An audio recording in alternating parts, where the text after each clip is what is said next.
Go deeper. What's up, y'all, and welcome back to the Go Deeper podcast. We're excited to be back for episode 2. If y'all are wondering why he's in like full hater mode now and being the camera, it's just because we just had an argument, which if you want to hear about arguments, go watch like the first few minutes of our first episode. But he's Mr. Grinch and what's the crab guy from SpongeBob right now? He's very upset. But we're gonna keep this rolling per usual. If y'all want to hear more about our argument, let us know in the comments below. But the flow that we did last week that we're gonna keep going for all our podcasts is raw truth, dirty talk, and go harder and you're making me hot segment. So we're gonna start from the raw truth, which is just a moment where we share something that maybe we haven't shared before. That's like a very straightforward, cut through truth. So do you have a raw truth for this episode? I'll let you go first. So my raw truth is that I hate when other people cry, but I'm the biggest crier. But when other people cry, I'm like, you're weak, you're disgusting. Like, why are you crying like this? I just had a situation with one of my coworkers where she like cried on a meeting, and I was like, what is wrong? Like, can you grow up? But like, I'm the person that also cries 5 times a day, so I feel like maybe I shouldn't be judgmental, but I don't know. What do you think? Like, I hate when other people cry. Like, if you started crying, I think I would be like, ew. But like, you've seen me cry 1,000 times. Yeah. Just finished crying not too long ago. Just finished crying a few hours ago. But you see, I can snap back. That's what I'm saying. Everybody should know to snap back. Not the side eye. All right, what's your raw truth? My raw truth is I hate when girls in relationships try to be controlling in the aspect of when you're trying to have some time to yourself, that's when they want to. The table, it's gonna shake the camera. When you want to have time to yourself, that's when they want to come and be like, oh, we should come spend time together. No, we can do that later. I'm chilling by myself. I hate when they try to be controlling in the aspect of, oh, can you not be on your phone right now? Can it just be me and you? Like, why are y'all so controlling? Like, I just can't stand, my raw truth is I can't stand controlling females in relationships. You can't control some guys you can control. Beta males you can control, but an alpha male like myself, you cannot control. I'm going to do whatever the hell I want at the end of the day. And that's the bottom line. Anything you want to... So maybe that should give you some insight into what the argument was about today. But yes, I understand. I'm not going to fight you on your raw truth, but also it's not about control. It's about wanting your partner, your man, your whoever you're with, to make the active choice to have intimacy with you that day. And like, intimacy doesn't have to be sexual, but watching TV without your phone, like doing things. The thing is that are serving. She's impatient. Okay. She's impatient. I had a date planned tonight. Go watch Cinderella. All that. First of all, because that was supposed to happen. Oh, look, exactly. I don't give a hell about any of this shit. I'm doing it for her. I'm trying to be intimate for her. Trying to do all, like, she was, in the last podcast, she was crying about us not watching it. So later on, we said we'll postpone and reschedule. That was supposed to be today. And she's tripping all morning. Oh, can we watch a movie? I'm like, I would rather have said, let's go film the podcast. Let's go do something productive. Watching a movie, I can care less for that. I don't watch movies, that's not me. But she's impatient. She ruined the day, and now she ruined our date later tonight. Ain't no date. Guess which one of us holds on to things longer than the other. All right. So we're going to move on from that because we've gone back and forth about that a lot. But again, if y'all want to hear more about that, like, we should start a Patreon where we just once we're over an argument, we deep dive and maybe give a little advice, or not even advice, but just like insight into our situation. So now we're going to move on to our second talk, which is dirty talk, which is like stuff going on in the news, popular stuff, shade room type stuff, whatever. So we're going to share that. So I'm going to let you go first since I went first in the last one. What's your dirty talk combo? What I was going to talk about today before she ruined my vibe, Mr. Grinch, was the whole DC and Fly situation. Yeah, I don't really know too much about it. I just know I heard his girl was getting a procedure done. We kind of heard a little bit about it, and it was a mommy makeover. And it was just like, damn, it's unfortunate. And it's like, if you know, like, not saying I feel for DC, I feel for the family and everything. Like, this is just, we're talking about it again. Like, this is, I'm not down with that surgeries type stuff. I'm not down with the makeovers and that's just not my vibe. So it was just that situation's interesting. She kind of told me a little bit more about it, that she kind of was supposed to go, like, people usually go to like a little like recovery house, what you're supposed to do. But a lot of people will just go kind of back to their hotel or have somebody in the hotel with them and watch them. But they found her in her hotel room unresponsive, which is really and it's sad. like, if you're gonna go do something like that, you gotta go do about it the right way. Like the whole overseas stuff, I'm not a fan about that either. Like, she did it here, they said it was in Miami, so I was like, to go about it the right way. Like, but you see, even that. Going about it, she didn't go out overseas. She didn't go about it the right way, because you said you're supposed to go to like a recovery. Yeah. Like, she didn't go do the whole 9 steps. You want to do the surgery. Getting the mommy makeover in BBL, I think, has just become such a commonplace thing. People don't think about it, but I think it's like one of the highest risk procedures that you can get. So it's like putting your high, like, you don't, I don't know how it is, but it's like you don't go do the high risk, but you ain't gonna do the post-operation recovery for it. Like, you just gonna skip. Nothing to people now. You're just trying to skip straight to the bad bit, tits, ass, everything popping. And it's like, we're not trying to joke about the situation, like with her. Tragic. We have this conversation because I've always said that I want a nose job. It's nothing new. I've been saying that since I was 12, 13 years old. And it's just something, whenever he talks about, let's rewind the clip where Sil said, I'm going to do what I want to do when I'm going to do it. That's how I feel about my nose job. I don't care about any other plastic surgery. I'll never get my boobs or butt done, but I've always wanted my nose done. That's a huge thing for me. So I've been thinking about saving and like buying it for myself as a 30th birthday present. But I feel like it's my life and my face, and I might wake up tomorrow and be like, I'm not going to change it. Like, I'm happy with it. But if I want to change it, I should be able to do what I want, right?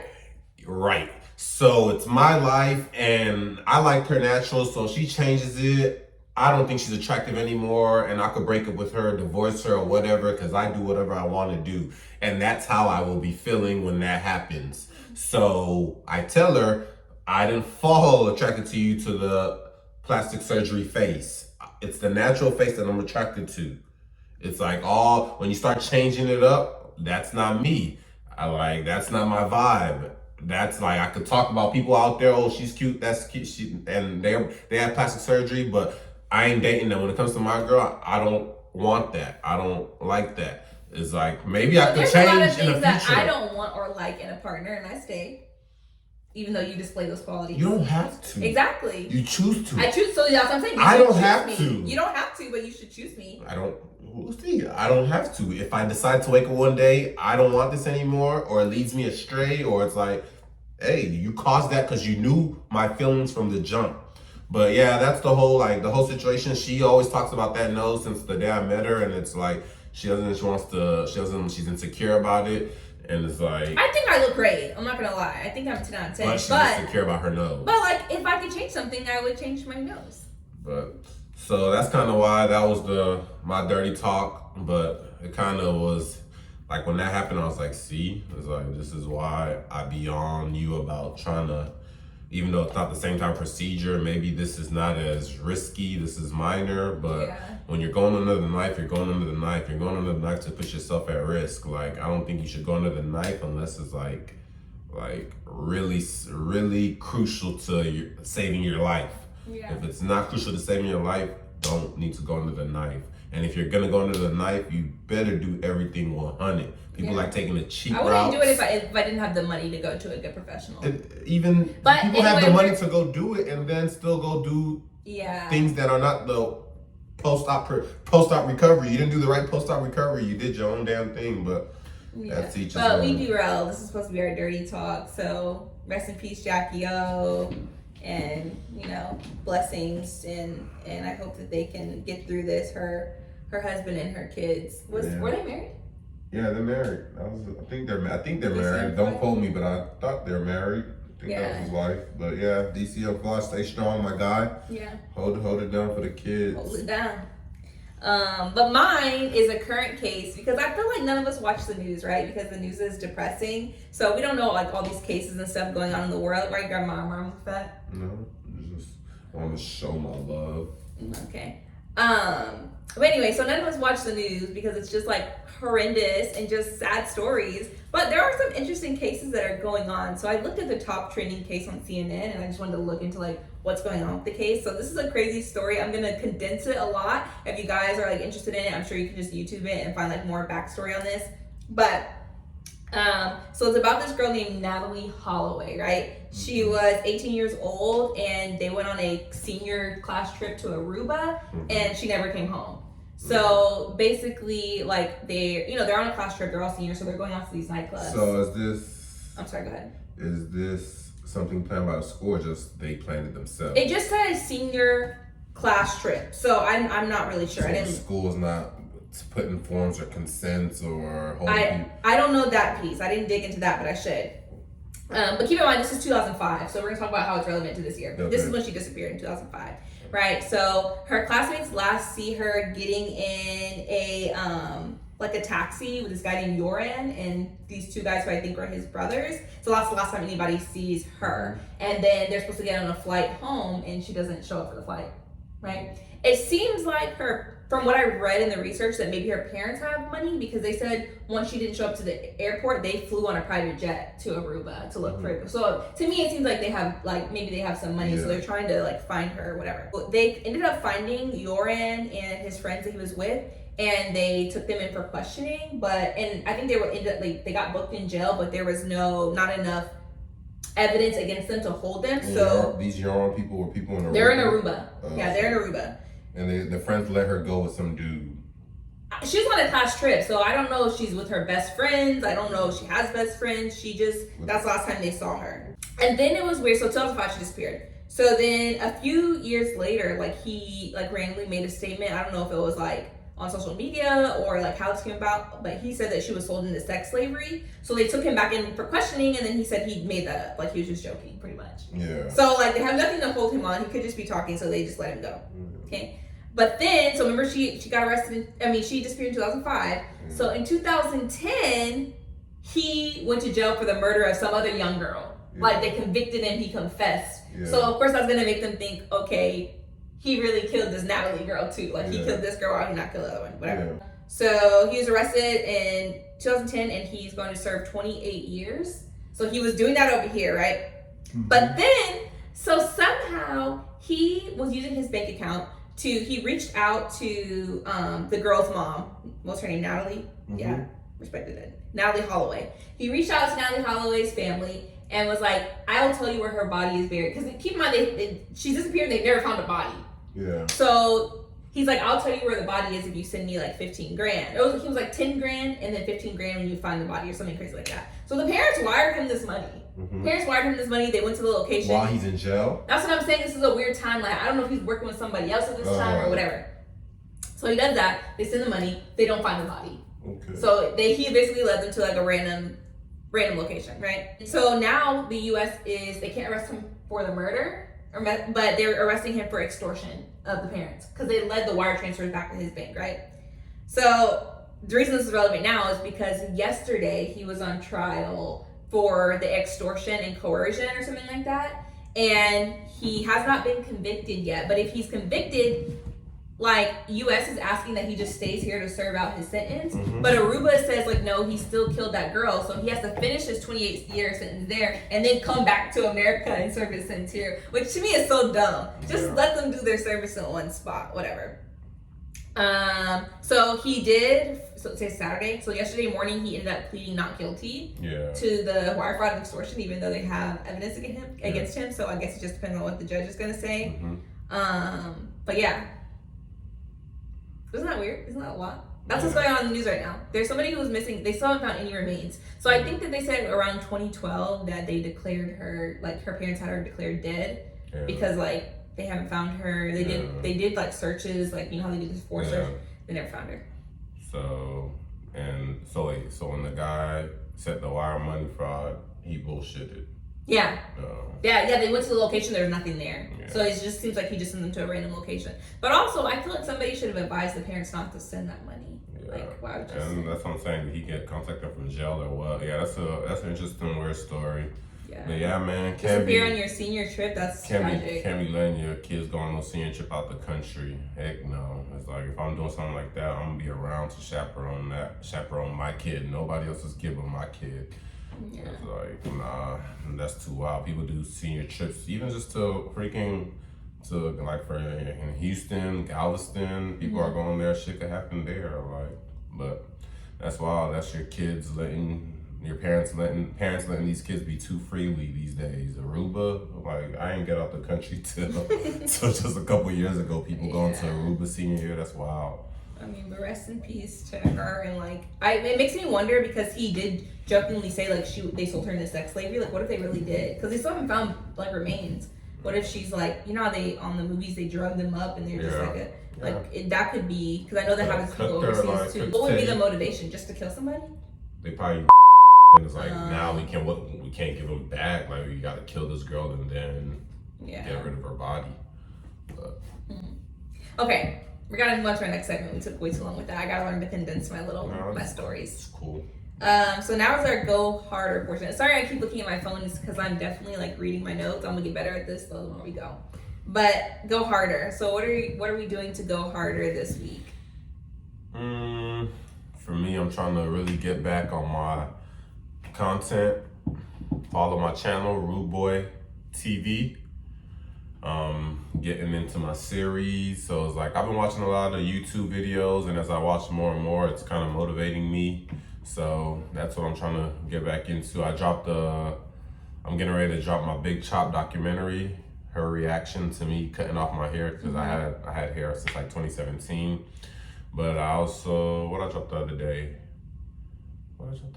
Oh, I got a little series called The Shopping Cart, where I'm gonna be buying different things online and just kind of like showcasing it to YouTube. The first one was just a Shein haul, like I bought it. I'm working on one right now. I'm gonna get like I got a Temu, cop some knockoff stuff from Temu. So I'm gonna drop knockoff haul. So that's gonna be my second episode of The Shopping Cart. I was just shopping for like bikinis for the summer for her and make that a little episode itself. But she acting up right now, so I might scrap that episode and turn it into something else. But yeah, just to go hard on my YouTube channel, get back posting, get back dropping. Rude Boy TV, go subscribe. Yeah. The way I've been going harder is I've just been taking more time to pray and to manifest the things that I want in life. We recently have started waking up at 5 a.m. So that's another way we're going harder right now. Waking up at 5 a.m. Getting like a walk-in, workout in, getting the dog all situated, walked and fed and all that, so that we can basically have the majority of our day to do personal things and focus on our. Go ahead. No, I'm just saying, and waking up that early is like, even just, we argued, we did a whole lot, and it's like, damn, it's just 1 o'clock. We still got a whole lot. It's like, I'm ready for bed now. Drain my energy, but continue. So yeah, I also bought a manifestation journal, which I've been writing in to try and like really visualize and see the things that I want. And so I feel like I've been doing a really good job at like I can close my eyes and mentally see the life that I want. Whereas I feel like I couldn't do that before. I used to tell him when we early on we were talking that like I didn't really know what I wanted. I didn't really know what I saw for my future. But now I'm like, I have a vision. So it feels like I have a finish line that's tangible that I can get to, that I can actually see, that I just didn't even know what I wanted before. So that's been a good thing for me. And then our last segment is You're Making Me Hot segment. So I can go first. I'll let you go first. What's making me excited is that I'm about to start my travel assignment soon. And it's gonna bring some big bank to my pockets, and I'll be able to take up all these trips at the end of the year. I'm planning to go to Switzerland, planning to go to Brazil, maybe Hawaii if she acts right. But right now, I've been kind of just trying to do entrepreneurship stuff, and it's the groundwork, so it ain't bringing me that much money, but I ain't really been working as a nurse too much. But I'm about to take this travel nurse assignment in about two weeks, and I'm gonna be making check every week. And I'm gonna be able to travel to end. It's gonna be a 13-week assignment, then I'm gonna get to like move around towards the end of the year. Something that's making me excited is just like what I was saying before, feeling like I have a vision for myself that I didn't feel like I had before. So just kind of putting steps in place to get to my goals has made me very excited. And then I also think my maturity level makes me excited because I feel like I have a lot of growth. I feel like we argue, but I'm starting to not take arguments as personal for as long. I can let it go and I can be like, okay. Or more of she puts on a little crybaby front that I don't get fooled by no more, and then 2 minutes later she's in the backyard singing. But you know what? I don't lay in the bed and pout and not want to work. I do. You do. I'm not a pouter. I was getting ready to go to my parents' house and I was gonna let him because I'm not gonna let you try and do all that kind of stuff to me. I'm good. Alrighty. But anyway, guys, thank you for watching this podcast. I know this one was a little bit all over the place, but we will be back next week with another one. Take 3.